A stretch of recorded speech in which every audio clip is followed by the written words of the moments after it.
Welcome to Like Whatever, a podcast for, by, and about Gen X. I'm Nicole, and this is my BFFF, Heather. Hola.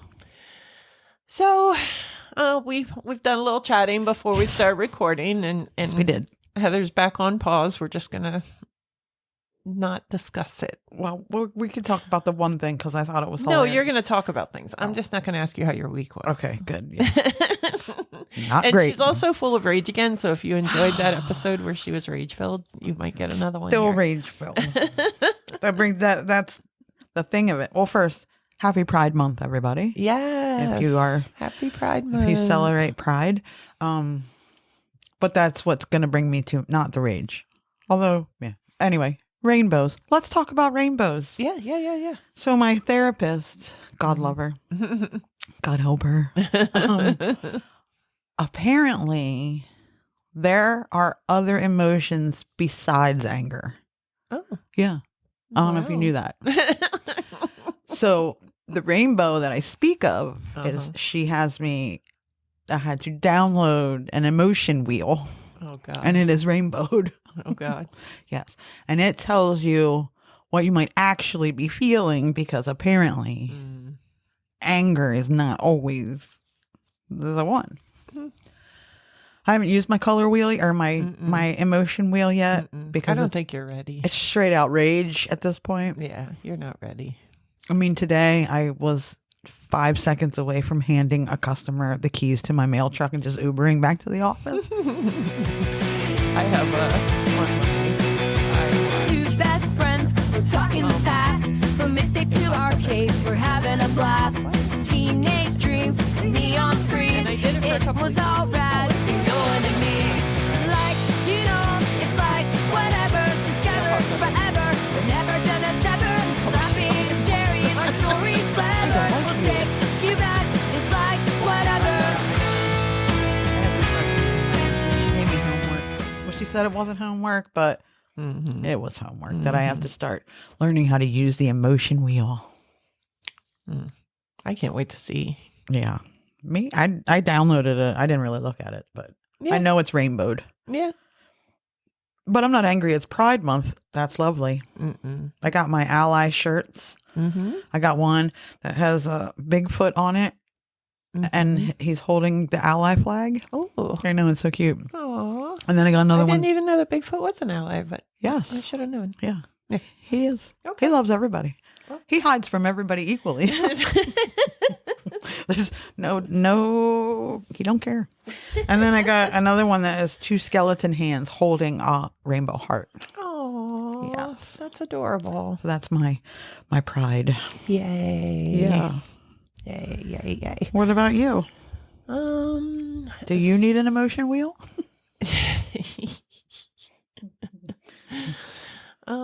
Anyway, so I heard another cool thing on NPR this week. I should just start a segment of what Nicole heard on NPR this week. But have you ever heard of aquamation? No. Okay. So aquamation is like cremation, but it's water-based. Oh, I have. It's supposed to be much better for the environment, less like aggressive than being burned to death. I think it leaves less of a carbon. Yes, footprint. it does. So here's what it is. It is the process is based on alkaline hydrolysis. The body is placed in a pressure vessel, which is then filled with a mixture of water and potassium hydroxide, and heated to a temperature of around 320 degrees at an elevated pressure, which precludes boiling. The body is efficiently broken down into its chemical components, completely disintegrating its DNA, which I thought was interesting. Huh. A process which takes approximately 4 to 6 hours. So easy peasy. There you go. The result is a quantity of a green-brown tinted liquid. Ew. But it contains amino acids, peptides, sugars, and salts. And the soft, porous white bone remains, calcium phosphate, is easily crushed in the hand. Or they use a Crushing cremulator machine. because that's probably You probably less shouldn't. gross. Yeah. to form a white colored dust. You don't want anybody under your fingernails. Yeah. So I thought that was kind of neat. The guy that they had on NPR, actually, he, somewhere in Delaware, he has a pet aquamation. Oh. And he's busy with legislation trying to make it legal in Delaware for humans. Mm-hmm. But he said for pets, it's like under 10 pounds is like $150, up to 50 pounds is $200. Like, it really wasn't that expensive. Right.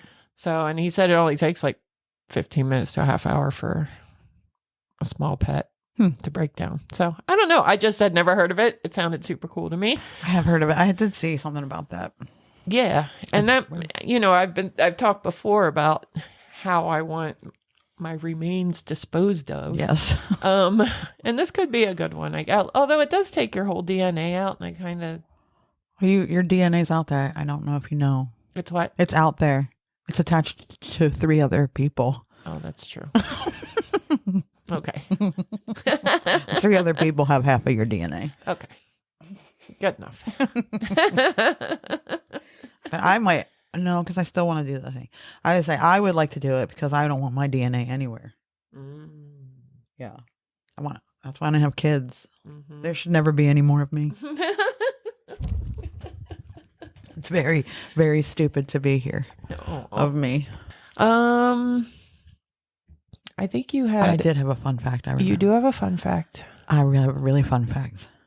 This is going to blow your mind. Maybe. Hugh Hefner.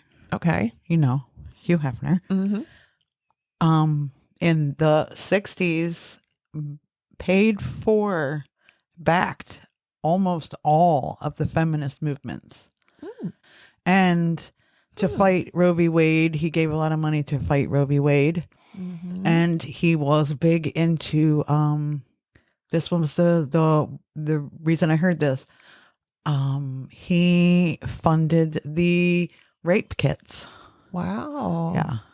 The invention of the rape kits. I did not know that. Yes. Where did you find that? Where this sounds so random? It was on one of my podcasts. Okay. They did the history of the rape kit.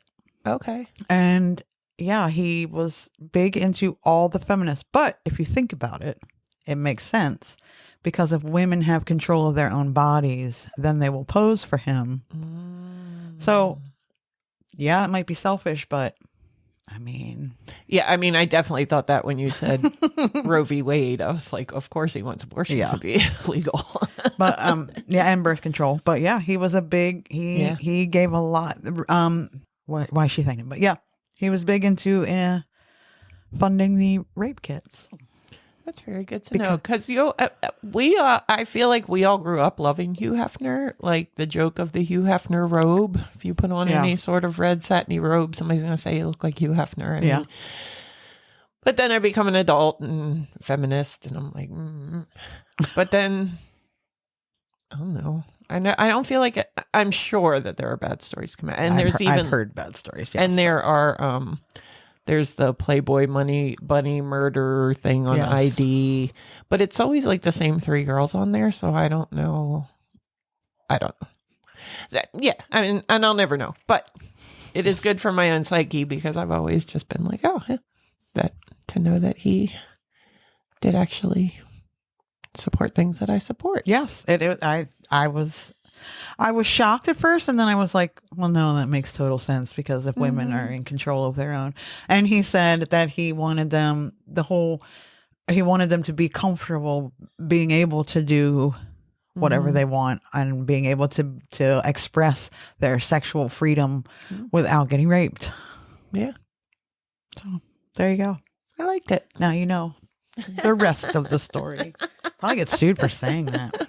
Fucking love that show. And one more thing. Oh. Did you finish the Pee-wee thing? I did. Oh, did you cry? I'm not a crier. No, I cried. Jay cried. Because apparently that I also have an emotion that I don't know if that is on the. It's probably just rage crying. I'm so mad Pee-wee's dead.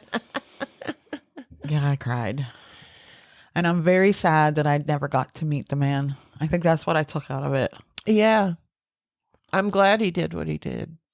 Like the interviewer said, if he hadn't done that, all that stuff would just be lost. Nobody else would take the time to put it together. Like Nobody would ever know about him. And I saw someone talking about the documentary and was like, it's such a shame that he died because everybody likes that. I mean, that Paul Rubens he could have restarted his entire career just being himself because he was funny.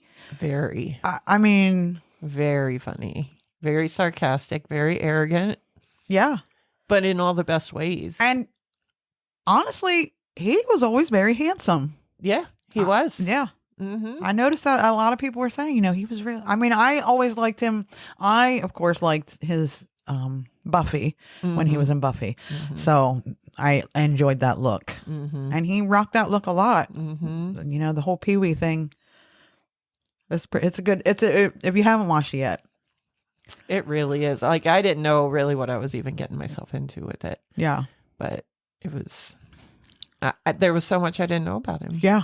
And then just all the fun memories of watching the Pee-wee's Playhouse. Yeah, we started watching Pee-wee's Playhouse again. I feel like I want to too. Like I was singing along and I was like, oh, it's Penny. Do you know who does the theme song for Pee-wee's Playhouse? She's not credited because she couldn't be. I think I do, but they did it on the DL. Cyndi Lauper. Oh yeah. I knew that at some point. And now if you listen to it, you're like, that's 100% Cyndi Lauper. I don't know who was fooled by that, but it's fucking Cyndi Lauper. Yeah. Yeah. And speaking of strong feminine female singers, Chapel Rowan, who I just absolutely adore. Have you heard her song Phenomenon? No. I can tell you, no. I've only ever heard one song. Okay. And now it's going to be stuck in my head. Is it Pink Pony? H-O-T-T-O-G-O? No. I didn't know that was her either. Then I've heard two songs. Yeah, Phenomenon is my jam right now. And I love her. Yeah. And then just one other thing I saw in the Philly news this week. It's the 25 years of Alex's Lemonade Stand. Huh. So for those of you that don't know, it started in the Philly area. It was a little girl who had cancer. And I think she died when she was 4 or 6 or something. But she started a lemonade stand to try to raise money for cancer. And 25 years later, it's huge. This year's, I think it's this weekend maybe, but there's like 2,000 stands getting set up across the country. Oh, that's cool. Yeah. Doesn't Applebee's have like a thing on there? I believe that they do. Yeah, I think Applebee's promotes that. So they interviewed her mom and she was like, what a beautiful way to, remember our daughter. So I don't know. It was neat. I just always have liked that organization. Thought it was pretty cool. So I just wanted to share. That's lovely. Yeah. I don't think I had anything else. Yeah. I don't either. I thought that I did. Yeah, I know. I thought I did too, but I didn't. I know Mary Lou Retton got a DUI this week. Really? That was kind of sad. Huh. Yeah. But, I don't even know what to say. I know. What are you doing, Mary Lou? I know, right? You got a 10. Yeah. I guess I don't know. Well, I've heard being a gymnast on the professional level is not a glamorous life. No, I don't think it is. I don't think it's, no. I think there's a lot of bad things that happen to gymnasts. Yes. And my niece is a gymnast, so we will not talk about. Yeah. It makes me upset, but. I know. Yeah, I know. She's almost done, I think. Oh, really? Yeah. Oh, yeah. Because, she's 15, so. No, 16. My bad. She's 16. So now she wants to be like 20 different things. So one of them is forensics. Because she's weird like her aunt. Yep. It does shock me though that she's considering getting out of gymnastics because she was so passionate. She still is. I don't know. Maybe I think who the hell knows? Because I know she wanted to for a while. She was just going to come back to and work at the gym that she goes to, and maybe she still will. She probably still will, but I don't think. My sister was kind of hoping she would want to go, and she still could, I guess, go to college on a gymnastics scholarship. Oh, no doubt, because she could still compete. I know there's a University of Maryland, I think, has a gymnastics team. Yeah. Nice. Anyway. Yeah. All right. So, before we get started, I want to remind everyone to like, share, rate, review. You can find us wherever you listen to podcasts. Follow us on all the socials at Like Whatever Pod. And we are on YouTube at Like Whatever. And you can send an email to likewhateverpod@gmail.com. So now that we have that out of the way, once again, I got a major Gen X celebrity death on my week to record. Yes. Heather's mad because I always get them. So this week we're Every gonna damn week. Well, how do you think I feel? I have topics I want to cover, and all this shit keeps popping up. So anyway, we're gonna fuck around and find out about MASH's Hot Lips Houlihan. Oh yeah. AKA Loretta Swit. Yes. I got my information from fandom.com and imbd.com. Uh-huh. And MASH was a very big show for me growing up. Like, Me as well. yeah, it was always on.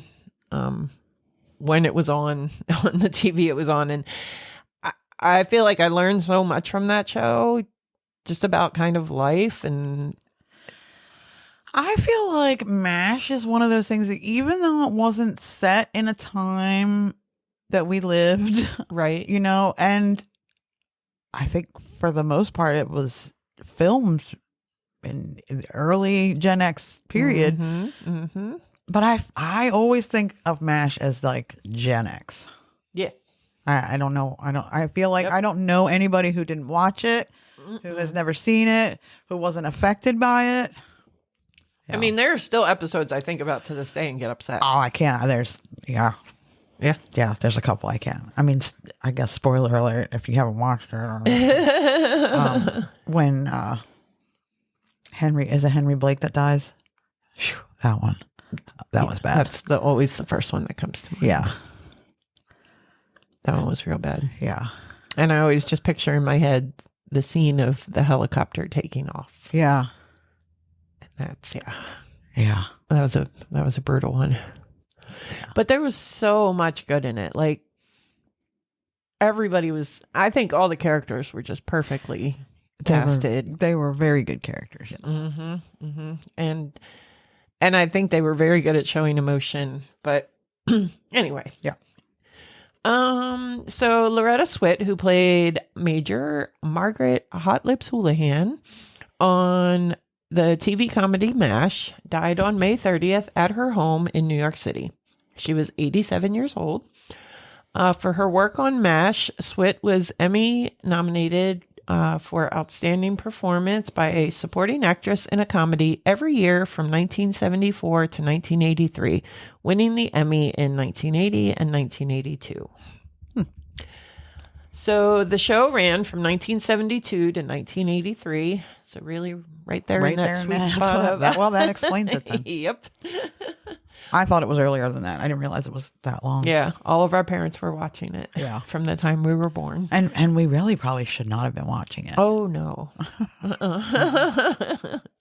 Although, like they said in Pee-wee, he said he wanted stuff on his kids' show to go over the kids' heads. True. And it to be jokes for the adults. And he was like, and if you were a kid that knew that, that's your parents' fault. That's not my fault. Oh, my God. I was cracking up. Yeah. It was so funny.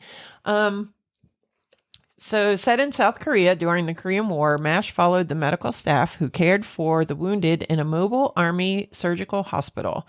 Initially, the series focused on the characters that had been established in Altman's film. And Altman, there was, I think I forgot to include it, but there was a movie called MASH that was prior to the TV show. Yes. And Altman was the person who made that movie. Yeah. So let's see. The two lead roles being the Army surgeons, Captain Benjamin Franklin, Hawkeye Pierce. The reason I still love Alan Alda to this day. Yeah. Played by Alan Alda. And Captain Trapper John McIntyre, who was played by, or who was, yes, the part was played by. Yes. Wayne Rogers. Although talented physicians, Hawkeye and Trapper were unlikely soldiers. Both had nonconformist personalities and strong affinities for nurses and bootleg liquor. Their antics routinely outraged their straight-laced superior officers. Major Margaret Hot Lips Houlihan, played by Loretta Swit, and the ranking nurse. Major Frank Burns, played by Larry Linville, their nemesis during the 1972 to 1977 seasons. I was very upset when he left the show. I was too, but I did like Winchester. Yeah. Also. Mm-hmm. And Major Charles Emerson Winchester, who was played by David Ogden Steers. And I think he passed away a couple of years ago. You know, so here, to interrupt for a second. No, you're fine. I find that the most successful shows are shows that it is feasible that a main character would leave the show seamlessly and it's not like a shock to the system. Like any medical drama. I feel like ER. Yeah, all of them. Cast members went. Grey's Anatomy. Yeah, and they come and go, and that's what happens in hospitals. Like, and I feel like this too. That's what happens in war. You get sent home, right? You know, I just think that that's one of the best ways to do it, because then you can introduce new characters seamlessly without it being like, wait a minute, what? Yeah, that is a very cool, observation. And I feel like back in the day, they used to try to replace people with a new actor and just be like, oh, it's just them. Like there's two Beckys. Yeah. Yeah. Exactly. There you go. Uh-huh. All right. So, all right. Where were we? Oh, I don't know. Winchester. Yeah. So the base was officially commanded by incompetent but genial Lieutenant Colonel Henry Blake, who was played by McLean Stevenson.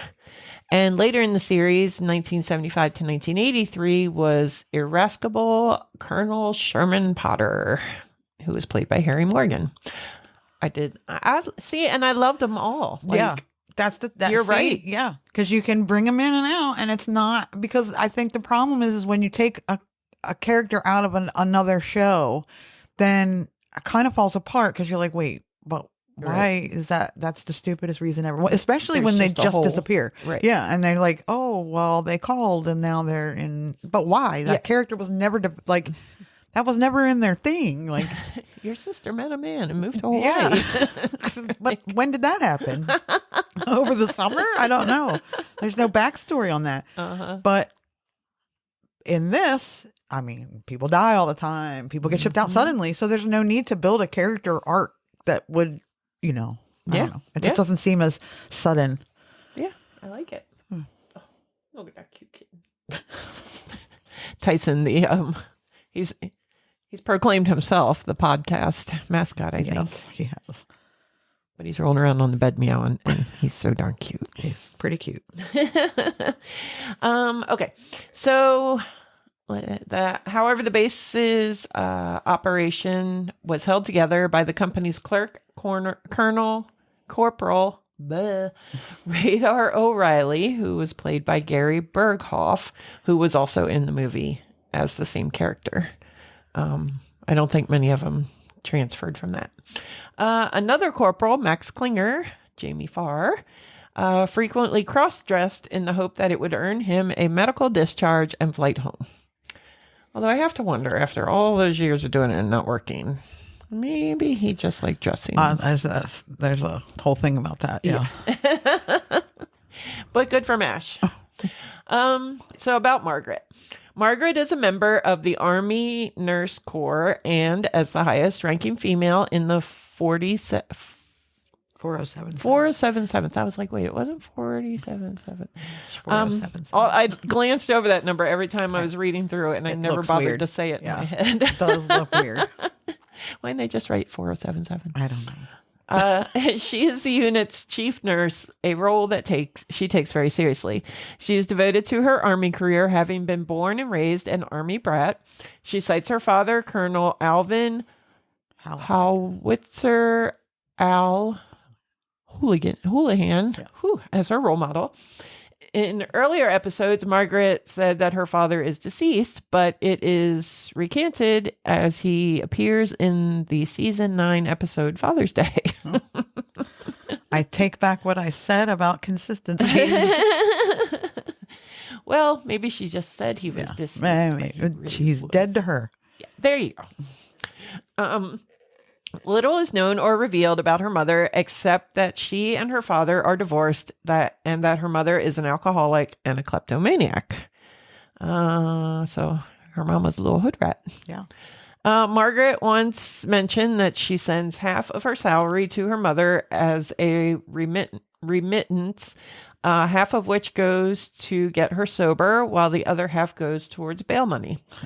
Margaret is stern and no nonsense, but behind the scenes, she is willing to buck regulations for her own gain, using her sex appeal to get her way with higher ranking officers, which she often did prior to her arrival at the 4077. Yeah. All the women on that show were floozies. Every single one of them. Even like the older ladies that would come in or the old nurses, they'd sleep with like Colonel Potter. Like everybody was getting, well, he didn't. He didn't, no, because he had Mrs. Potter at home. He did. They definitely slept with somebody though. Right. Anyway, in tandem with Frank, Margaret spends the early part of the series battling Hawkeye and Trapper, as well as constantly criticizing Henry's lax style of leadership. Her dissatisfaction with Henry's command, or her perceived lack thereof, frequently motivates her to go over his head and file formal complaints with Army brass. And I do remember that too. They were always in there getting radar to get somebody on the phone, and he'd have to pull that bag out, wind it up. He'd call, and they couldn't hear him because there's like bombing going on in the background. This recurring gambit culminates in the trial of Henry Blake, in which she and Frank bring formal charges of treason against Henry, but the charges are dropped when it is revealed at his court-martial hearing that Henry actually donated medical supplies to an orphanage run by an American in North Korea. Frank and Margaret illegally attempted to suppress this evidence by having Hawkeye and Trapper put under house arrest, but they escaped and made it to the hearing just in time, which was very typical back then. So we can't talk about Margaret without talking about Frank, because those two were just hand in hand. Oh my gosh, they were so funny together. So despite her admonitions to the others for their immoral behavior, Margaret is in an ongoing affair with the married Frank Burns throughout the first 4 seasons of the series. A recurring joke is that Margaret and Frank are convinced that nobody else knows about them, but their affair is actually a poorly kept secret throughout the army. According to Hawkeye, the only one who doesn't know about them is General MacArthur's pipe stuffer. Frank often makes mention of his wife, Lois, which never sits well with Margaret. I can't remember that. Who often hints none too subtly that Frank should leave his wife for her. All right, so next we're going to talk about Donald Penobscot. Do you remember Donald Penobscot? I don't. Oh. I know. Okay. You will probably when I talk about it. So when Margaret's relationship with Frank ended... Oh, Donald. Okay. I didn't know that was his last name. Okay. And I actually remembered, it looks weird, but as soon as I looked at it, I was like, Penobscot. Like, I remember it from the show. Yeah. So finally dawns on Margaret that Frank only wants her as a side piece and has no intention of leaving his wife. Shocker. With this in mind, early in season 5, when she returns from R&R in Tokyo, she shocks the camp with her announcement that she is now engaged to Lieutenant Colonel Donald Penobscot. Frank is crushed by the news, but even more so by Margaret's incessant praise of Donald in his presence during surgery, causing Frank to accidentally stab her finger when she assists him. These two, when I was reading this, reminded me of Dwight and Angela on The Office. Do you watch The Office? No. Oh, okay. Well, those of you that watch The Office, that's what it made me think of.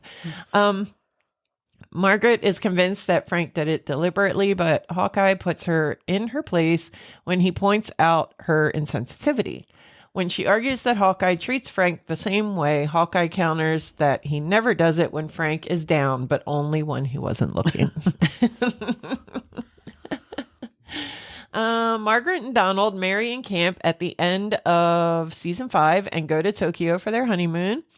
But in Fade Out, Fade In, the episode Fade Out, Fade In, Margaret returns to camp early and is very sullen. She later reveals that after the first couple of days of their honeymoon, Donald seemed to shut down completely. The distance between Margaret and Donald soon puts a strain not only on their marriage, but also on Margaret's emotions, as one moment she is on an even keel, but the next she'll either be fuming over something Donald did or said, or violently pining to be with him. In most of either of these cases, Radar's office, and sometimes Radar himself, becomes the most common indirect target of Margaret's physical tantrums. Right. Their frequent absence from one another is the catalyst for Donald's philandering. I don't remember that either. That's what we're calling it. Yeah, well, that's what they call it then. Yeah. If you were a guy, that's what they called it. Okay. You were a whore if you were a girl. Yeah, well, that's still the same. Oh, yeah. Times haven't changed much. Oh, yeah. Oh, yeah. Where's Hugh Hefner now? Exactly. In Dear Sigmund, Margaret tells Sidney Friedman about how Donald, still her fiance at the time, called to tell her that he celebrated his birthday in Tokyo without her. And do you remember Sidney Friedman? Yes. He was the psychiatrist? Yes. That was really cool, too, having that character. I don't think he was on for long, though. Was he on the whole time? I think he just was reoccurring. He dropped in every now and then. Yeah. Or he wasn't a full-time cast member. Traveling. Yeah. Yeah. Okay. When Sidney remarks that Donald must miss her, she replies that they had a very good time. So she already knows at this point. Right. He's not philandering. He's fucking around. And not in the fun way. Oh. Well, maybe fun for him. Margaret finds out that a new nurse in camp had an affair with Donald right before she arrived in the episode In Love and War. In Comrades in Arms, Margaret receives a steamy letter from Donald, but the letter was meant for another woman. And he mistakenly mailed it to Margaret. I remember all these episodes. Like, I don't remember.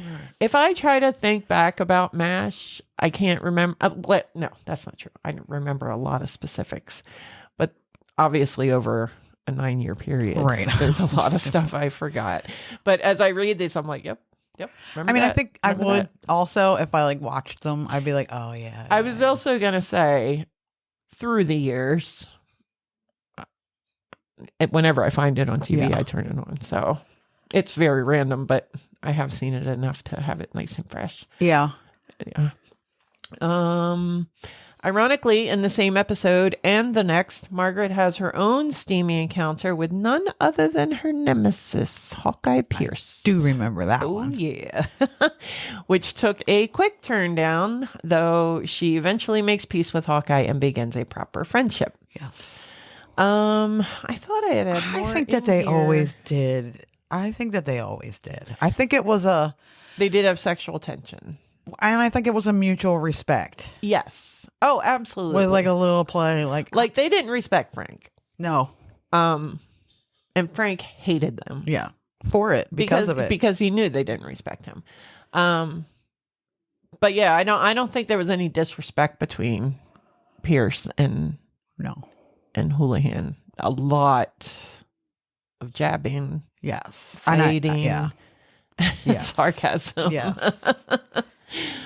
But yeah, I thought I had something in here about that episode, but I remember it that they got stuck somewhere. The Jeep broke down. Yes. And it rained. Yes. And they made this little makeshift shelter. Yes. And they were all snuggled up under it. Yes. And then the magic happened. I remember that now. Yeah. That was a shocker, though. Even as a little kid, you're like, what? Yeah. What is going to happen That's why I'm now? saying, we should not have been watching it. I mean, just the nurses in and out of the tents of everybody. The still. Yeah. Yeah. Yep. I don't know. What do I know? Yep. Exactly. By the end of season 7, Donald promises to work things out with her, but he effectively ends all hope of reconciliation when he permanently transfers statewide to San Francisco. It's a very passive aggressive way to I'll end a marriage. Oh, I'm just going to move halfway across the world. We'll see how this works. Initially, livid at Donald's cowardice and the fact that he himself requested the transfer, she then blames herself for the place I picked to have a marriage, which is also a very sad thought. Yeah. When Hawkeye asks what she's going to do, she tearfully tells him she is going to get a divorce. And she later confides in him that it's the best thing that's ever happened to her. I was going to say, I do remember them getting very close. Mm-hmm. Just very close. I remember them having many conversations and stuff. Yeah. I think some of the other stuff I was reading through was that their relationship was different after that. Personal life for Margaret. Outwardly, Margaret seems to have herself all together. But in her private moments, she is shown to have a highly vulnerable side that she goes to great measures to keep hidden from everyone else, no matter how close they are to her. She suffers from extreme loneliness, stemming from her unluckiness in relationships, and she deeply yearns for true love and emotional support. And though she fights hard to keep her emotions bottled up, she cannot always control them. I hear you, girl. I feel like you're connecting. I was just going to say, is that paragraph about me? In the episode The Nurses, she tearfully opens up to their surprise about how she feels put off by the way they treat her, as though she is not welcomed in their social circle, not even offering her a lousy cup of coffee. Man, that line was, as you said it, I remember that because they're having like a girls' night and they're doing their hair and like girl stuff. And I remember that. Yep. And then they said to her, well, we didn't think you'd come. And she's like, you could have asked. Yes. Yes. So sad. Yes. I remember that one well. Yeah. I bet those nurses still feel guilty about that today. They should. They're probably not alive and they were actresses, but they should still feel really bad about it. Well, you know what? They should have taken that shit to the grave. Yeah. Be sad, bitches. Yeah. Yeah. Man, what a trigger. Ooh, yeah. I remember that. I can see her face and everything as she says it. And her throat was like trembling. Yeah. But she was trying not to cry. Yeah. Oh, I'm getting goosebumps. I know. In the episode Images, a stray dog to which she has been secretly giving food is killed by a Jeep. Do you remember that one? Yes. I was going to say, there's no when an way animal you dies. forgot the dog dying. Hawkeye notices her trying not to cry and follows her to her tent and tells her she needs to let it out, which she eventually does on Hawkeye's shoulder. All of this happens after Margaret bears down too hard on Lieutenant Cooper, a new nurse who initially cannot hack being in the OR, but after Cooper decides to adopt Margaret's callous personality as her own, and then after the dog is killed, Margaret comes to a new understanding of what Cooper is going through and backs down. I remember the dog dying. Yeah, I do too. I didn't remember the rest of that because we were traumatized. I mean, I think I don't know if it's everybody, but for me, the most significant animal image is that of the whole series is the chicken in the bus. Mm-hmm. Yeah. Definitely. Did you hear all the? I won't go into them because I don't really know them well. But all the. Well, you can talk about it even if you don't know. Okay. My husband does it all the time. Oh boy. Anywho, there's a fan theory or whatever those things are that people decide that the whole thing was just a delusion by Hawkeye. The whole series. Yeah. I don't know how I feel about that, but. And they say that's the bus is with the chicken. Because that's his breaking point. Mm-hmm. Yeah. Mm-hmm. I don't know. I'd have to go back and rewatch it thinking that. Yeah. I can't attach that to it based on what I remember. So I know, totally off topic. Yes. Because I have a fan theory of my own about two entirely different shows. Yay. I have always thought that Married with Children. Okay. Peg and Al get divorced at the end.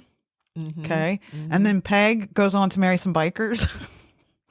Hold up. It gets better. Okay. And then Al marries a woman from Colombia because think about those two, his kids.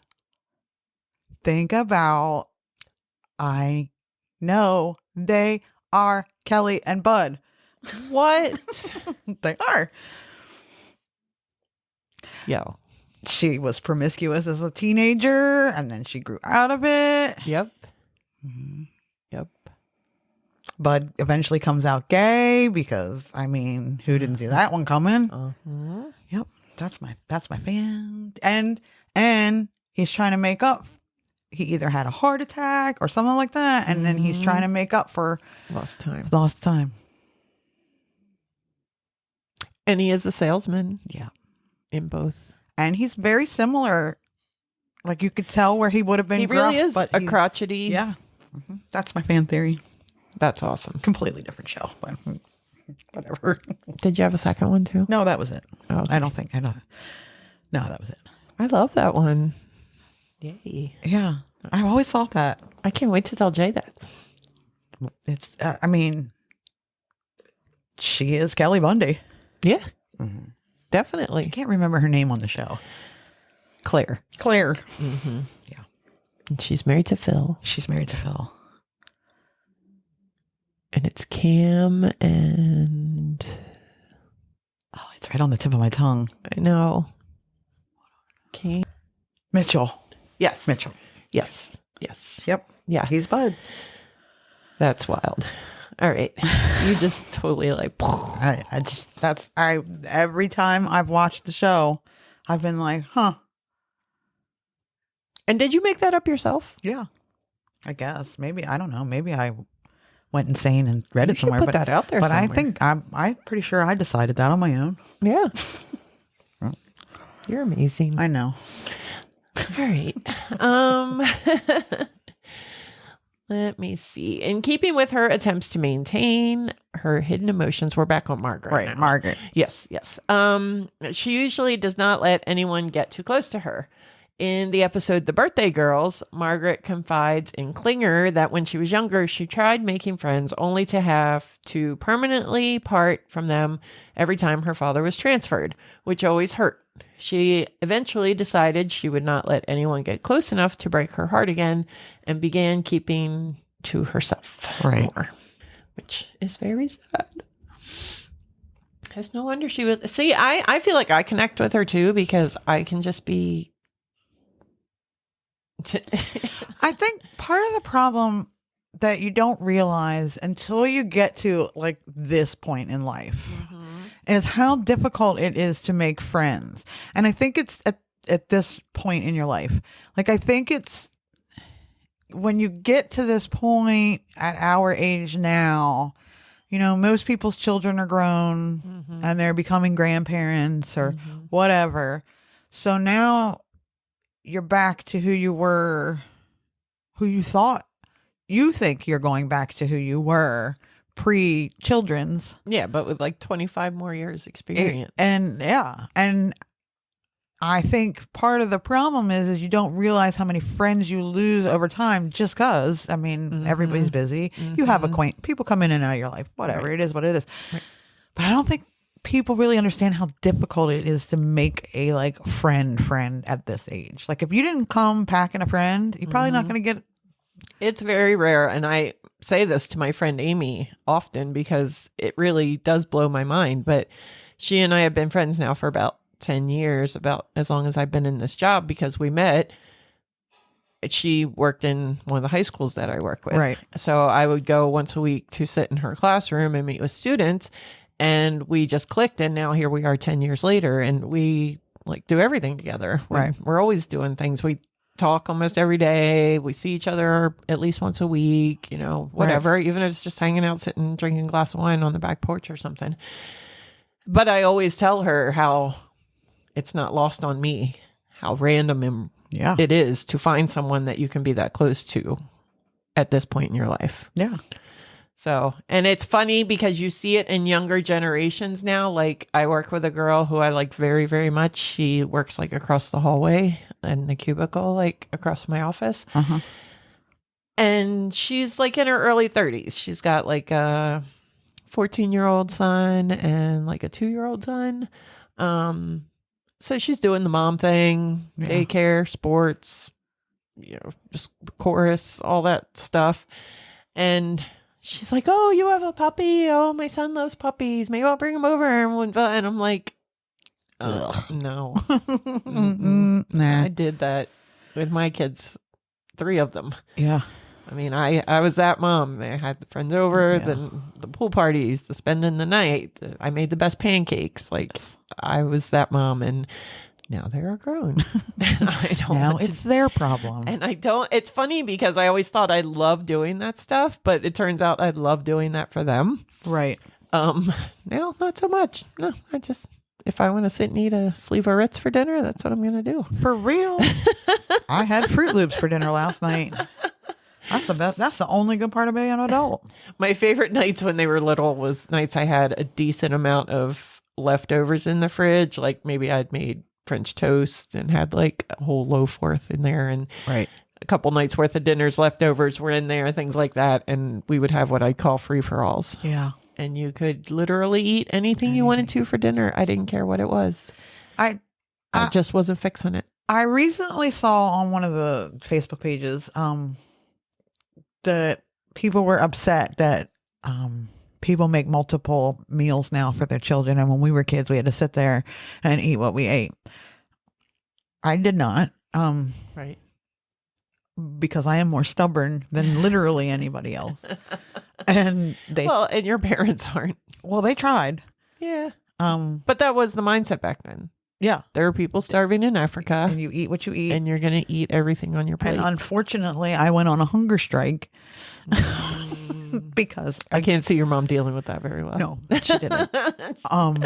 So they were like, fine, but and my whole growing up, it was, this is what I'm making. Mm-hmm. If you don't want this, that's on you. Mm-hmm. So I, of course I learned how to cook,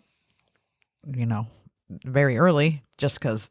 But it also probably has a lot to do with why you eat like a little kid. Exactly. Because they're the quick, easy things to. And they're easy to make. And my mom, would make stuff and I wouldn't even try. I'm like, ugh, I'm not eating that. Right. And she didn't make me. Mm-hmm. So maybe it's her fault. I'm still like this. But then again, she didn't have to fight with me every day. That's funny you said about it being her fault, because there's so many different mindsets on what's right and what's wrong about this. Like, I was forced to sit there for hours and not go to bed, or go to bed hungry. But yeah, I think sometimes I even woke up to the same thing the next morning. I did.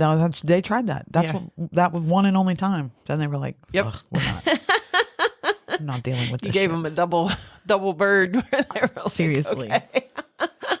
There was another, this to tell you how fucking stubborn I was and probably still am. Mm-hmm. We were going out to eat fast food and I only ate one fast food, which was McDonald's. Mm-hmm. And I wanted McDonald's, but the other 3 of us wanted Burger King. And I threw a temper tantrum. And while they went into Burger King, because my dad said, we're not going to 2 different places. You either eat Burger King or you stay in the car. And I sat in the car and watched them through the window. Mm-hmm. I can definitely see you doing that. 100%. And my poor sister was so upset about it. She's bet. Oh, are we going to bring her something? And my dad was like, no, we are not. But I do know that like shaped some things about me. It didn't affect me being picky, but it did affect for decades. If I knew I liked something at a certain place, restaurant, that's what I would get every single time I went there, because I knew I liked it. I knew it was safe.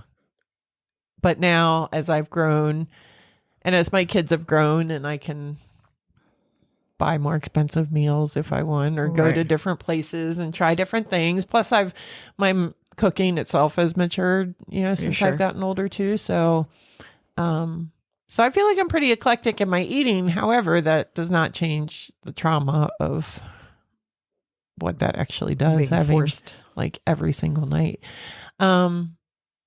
But yeah, so with my kids, I decided, and even as a little kid, I used to think this. And to this day, when I say it to people, they're like, huh.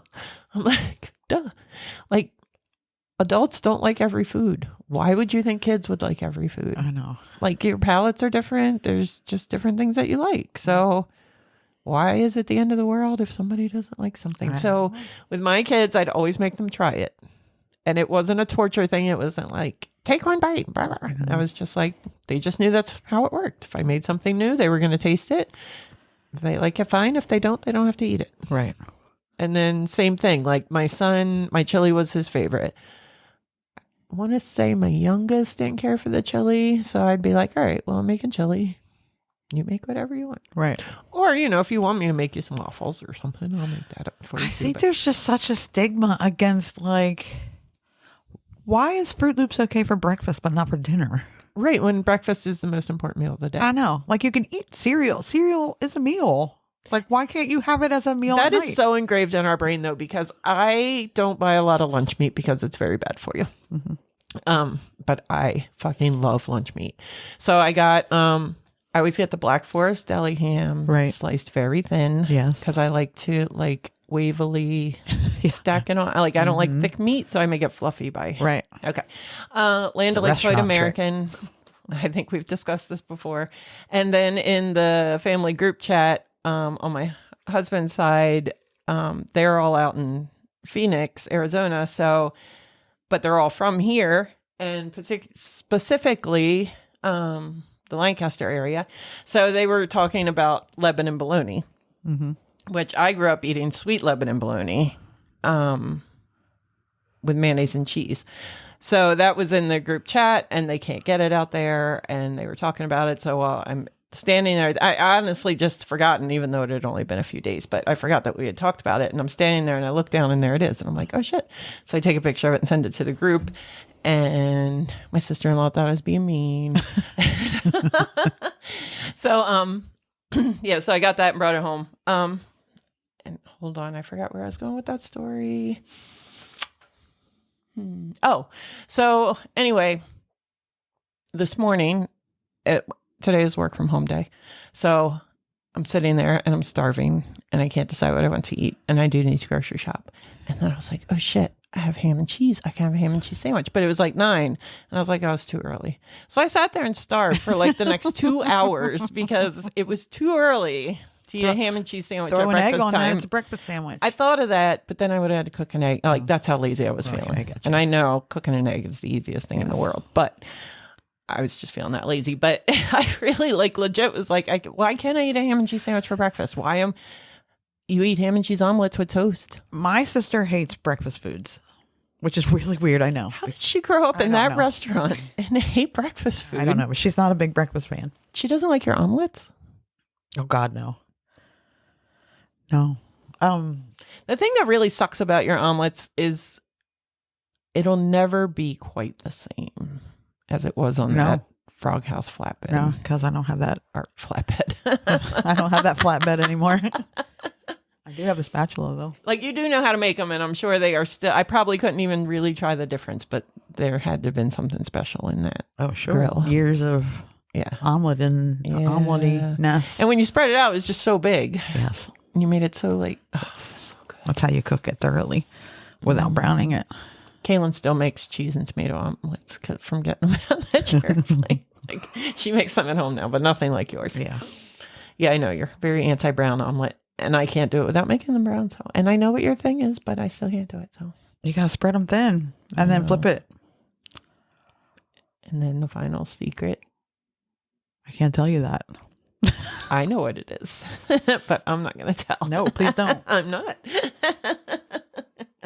There was we had at the restaurant one time. I had the secret sauce that I made. We had frog legs because the place was called the Frog House, so we had frog legs. And I had a horsey sauce, horseradish sauce that I made. I didn't call it the Frog House, did I? I don't know. I don't know what you called it. Okay. Maybe you did. Anyway, nobody, and I mean nobody, knew how to make it but me. There was one ingredient that I never told anybody about. And so I was the only one that could make it.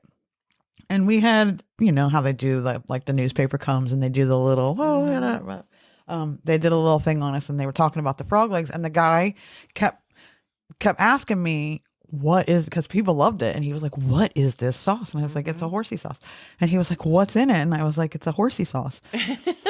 And he was like, you're not going to tell me? And I was like, no. And he was like, I'm not going to put it in there. And just like, what? And I was like, no. And my dad was like, we don't even know what it is.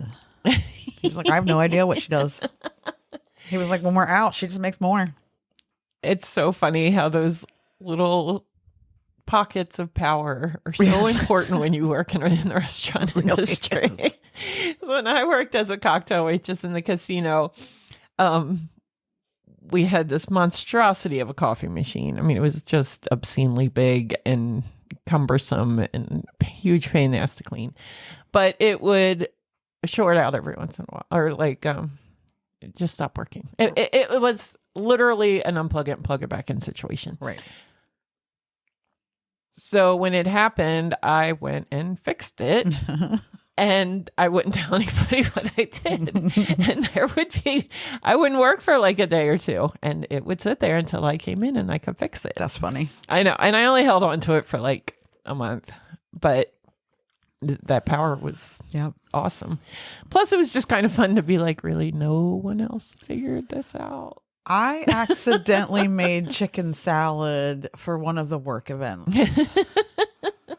And now I am burdened with making it every time. But you know you love it. I do, but it's a pain. It's a pain at home. Yeah. So my friend was like, I really want to make it at home. What's your recipe? And I was like dead ass silent. And he was like, are you going to tell me? And I was like, no, no, I'm not. I was like, I'll tell you most of it. But I'm going to leave one thing out. Well, that's the problem with those cooking shows. Yeah. Those chefs aren't going to tell you. No. Exactly. Or even better, the diners, drive-ins, and dives. Yes. When those little mom and pop shops are throwing their stuff. Yes. There is no way they're telling you everything that's going into that. Nope. Because then people could make it at home. The secret, by the way, to a really good chicken salad, I'm not going to tell you what to put in mine, but everything has to be cold. Cold, very cold when you mix it. Yes. There you go. Yep. Helpful tip. But we should talk about Houlihan. I mean, if we have to. I guess. So in the later seasons, in contrast to Henry Blake, Margaret gets along very well with his replacement, Colonel Potter, who becomes a father figure to her. It is Potter who counsels her on whether or not to divorce Donald, instructing her to go with her gut feeling, which she declares is to divorce him.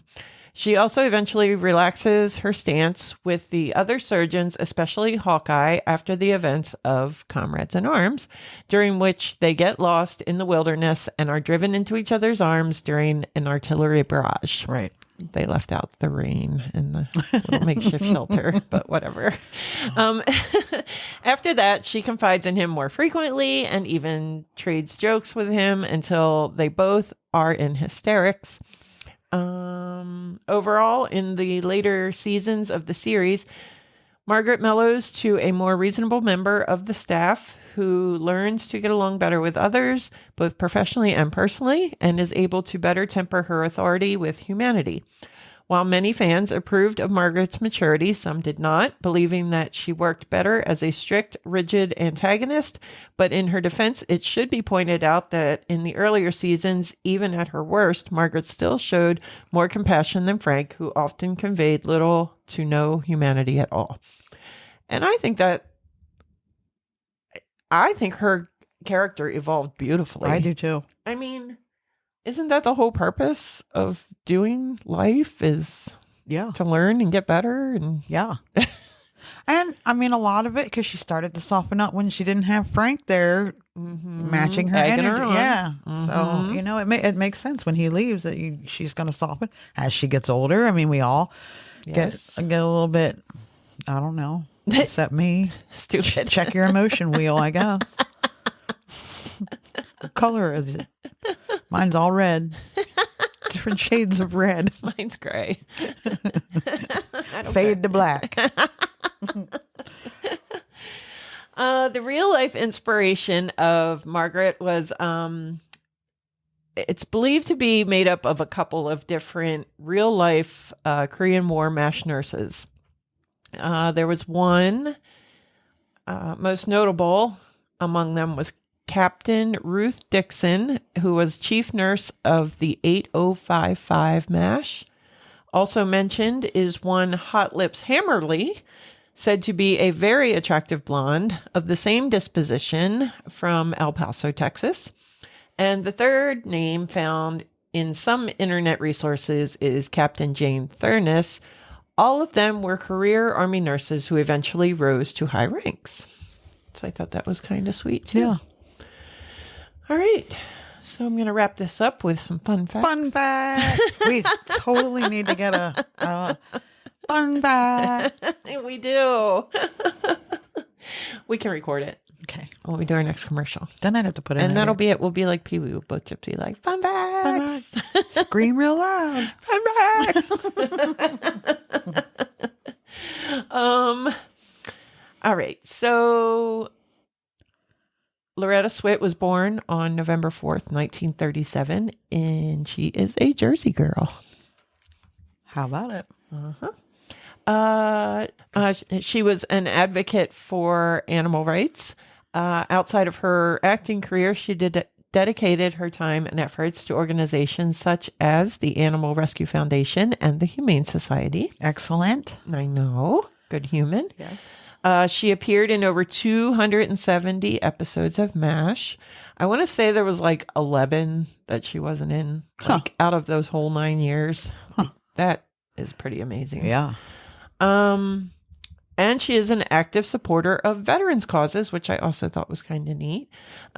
She expressed deep gratitude to the men and women who have served in the armed forces and has been involved in various initiatives and organizations that support veterans. That's good for her. Yeah, I thought so too. So that was kind of fun. I mean, it was really off the beaten path of anything I would have ever thought to do. But Yeah. when she passed away on Friday, I was just like, yeah, she meant a lot to me. Like, that show, I just can't say enough about it. I think it's probably one of the greatest shows to ever have aired. It has to be. Yeah. I don't think I've ever heard anybody say, I didn't really care for MASH. Right. Maybe someone who was younger and didn't see it, although I still think it could hold up. I'm sure there's some problematicness. Like probably some racism in there. Just I don't really remember any racism, though. but you probably have to look at it through a different lens now. Yeah, you're probably right. Just things that were cultural norms culturally back normal then. and, that would not be now. But yeah, true. I think overall, yeah, it's just it was just again, I go back to the chicken episode where he just has it's just of course I leave it to me to remember the breakdown. It just encompassed everything. Yeah. It really, really did. And it also gave us at a time because we were in the Vietnam War when this show was airing about the Korean War. So, or just end, well, yeah. It started before. Yeah. Okay. So anyway, but yeah, so all that was really fresh on everybody's mind. And it did kind of give you a little insight, like with the bombs going off and you having to be careful where you traveled and, them getting stopped on the side of the road or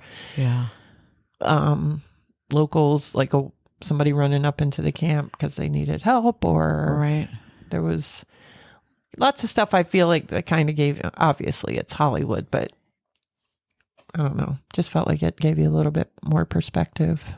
I think so. It was a little more raw and real. And I think that's a lot of it. It was raw and real. And I mean, I don't know because I've never been on the front lines, or in a MASH, but it felt real and raw. I feel like all the characters were just super memorable. I mean, I don't think there's a character that you wouldn't be like, no. And I think I think it was realistic in that everybody didn't like everybody. Yeah. And that was okay. But everybody cared about everybody and everybody was going to watch out for everybody. Because do you remember the big controversy when Trapper left and BJ showed up, and Pierce did not care for that. And, yeah, but then he evolved, and I think that's excellent news. I agree. Yeah, and MASH is bigger than one episode. Yeah. So at first I was like, all right, well, Hot Lips died. I guess I'll do an episode on MASH. And then I Googled and I was like, No. Well, first of all, there's a liver disease also called MASH. Really? Yes. So the first 6 or 7 were the show. And then I was like, wait, what? What? So I had to get a little more specific in my search. Yeah. But but yeah, I mean, quickly I was like, Too no much. way. We're just going to focus on Just her. Miss Hot Lips herself. It's just a good character. She was a good character. Yep, she deserves her own episode. Now I gotta watch the show. Yeah. Do you get the Me TV? Yep. Okay. That's where I usually catch it. Yeah. I have this weird thing on my cable that has a channel for every show ever, its own channel. I don't know where it comes from, but it's on my TV, an Addams Family channel where they play nothing but the Addams Family. That sounds like that bootleg stuff I used to get. Maybe it is. No, I don't think it's bootleg. Maybe somebody near you has it in it. No, and you're getting that's jumped part into of it. my cable. It's they have channels. It's channel. The last night we were watching The Jeffersons. That's a good one. It's just I think it comes off the entire. I don't know where it comes from. I've been catching Sanford and Son a lot. That's a good one too. Yeah, I'm coming, Elizabeth. I'm coming. A funny ass show, man. That's great. Okay, wrapping it up. Yes. Very good. Thank R.I.P. you. Loretta. Yes. Thank you for listening. Yes. Thank you. Thank you for listening to my rage. You can share, rate, review. You can find us where you listen to the podcasts. You can follow us on all the socials at whatever pod. Or you can send us an email about what color your emotions are to whateverpod@gmail.com, or don't whatever. Whatever. Bye.